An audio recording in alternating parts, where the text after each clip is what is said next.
روی برش های سیب الک میکنیم تا در آخر این سیب ها قشنگ به اسفنج کیک چسبیده بشه. سلام دوستان عزیز، به کانال من خوش اومدید.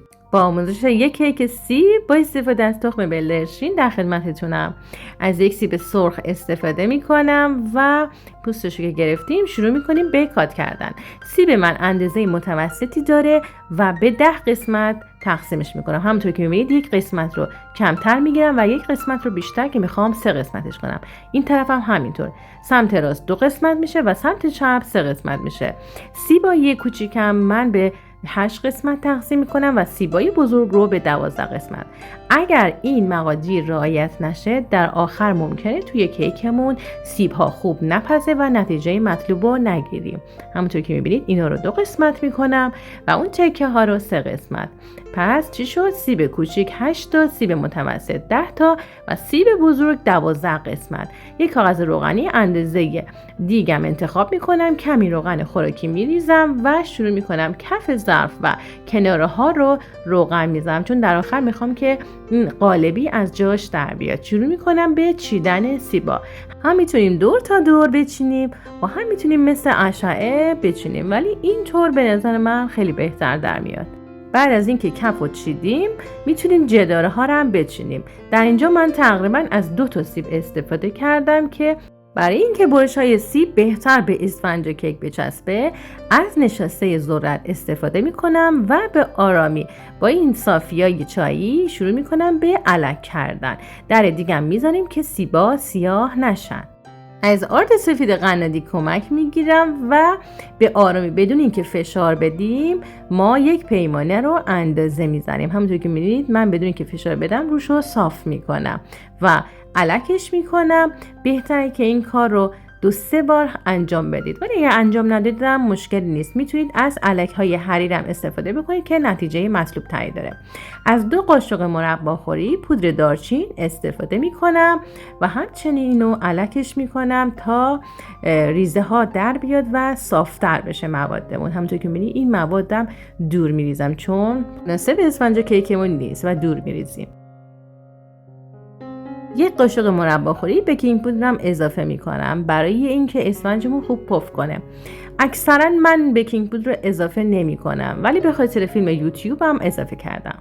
قسمت اصلی و مفید ماجرا تخم بلدرچینه که از 12 تا دونه استفاده میکنم. شما میتونید به جای 4 تا از تخم بلدرچینا از 1 دونه تخم مرغ استفاده بکنید و اسفنج یک کیکتون یک مقدار بهتر پف کنه. خاطر اینکه سفیده این تخم بلدرچینامون کمی کوچیکه و زردش خورده حجمش بیشتره. میتونید هم با چاقو این کارو کنید، برش بزنید و تخم بلدرچینا رو خالی کنید. اگر پوستم افتاد با چاقو میبینید که درش میارم. یا میتونید مثل من برای روز عیدتون، برای روز مبادا اونا رو شروع کنید به سوراخ کردن و با استفاده از یک سیخ چوبی محتوای تخم بلدرچینا رو خالی کنید. هم میتونید اینا رو رنگ شده استفاده کنید یا هم میتونید طلایی کنید، هم میتونید که خودشون خام چون بافت خیلی قشنگی دارن استفاده کنید. از پیمانه 1/3 هم استفاده میکنم که 80 میل آب اضافه میکنم. شما میتونید اگر کودکتون حساسیت نداره شیر هم بریزید و همچنین از 3 قاشق گلاب هم استفاده میکنم. ولی اگر شما شیر میریزید نمیتونید اینجا اضافهش کنید چون باعث میشه که بافت سنگین بشه و کیک پف نکنه. نیم پیمانه شکر سفید یا شکر قهوه‌ای اضافه میکنیم و حدوداً یک کوچولو وانیل هم اضافه میکنیم و شروع میکنیم به کار. کرونومتر میزنم و شروع میکنیم به مرحله اول که 5 دقیقه اول هستش و همونطور که در ویدیوهای دیگرم هم گفتم برای عملکرد بهتر دستگاه بعد از 5 دقیقه استاپ میذارم و اجازه میدم که دستگاه 5 دقیقه استراحت کنه. یک مغازه‌دار به من گفتش که این کار باعث میشه که بهتر بشه و عملکرد دستگاه بهتر خواهد بود. 5 دقیقه تمام شد استراحت و حدوداً 5 دقیقه دیگه من دستگاه رو روشن میکنم تا تخم مرغ‌ها بهتر با هم دیگه مخلوط بشن. در اینجا دستگاه رو خاموش میکنم و روغنمون رو اضافه میکنیم. اگرم که شیر میزدید شیرم باید اینجا اضافه کنید، ولی اگه آب باشه همون اول. و حدوداً 3 قاشق غذاخوری من روغن اضافه میکنم. 3 قاشق غذاخوری حدوداً میشه 30 گرم روغن خوراکی و در اینجا دستگاه رو روشن میکنم و حدوداً 20 ثانیه اون رو با مخلوطمون میزنیم. شما میتونید با کرونومتر حساب کنید یا میتونید بگید 1001 1002 1003 و تا 1020 بشمارید تا 20 ثانیه‌مون به اتمام برسه. بیشتر از اون نذارید چون ممکنه که پف موادمون در انتها بخوابه.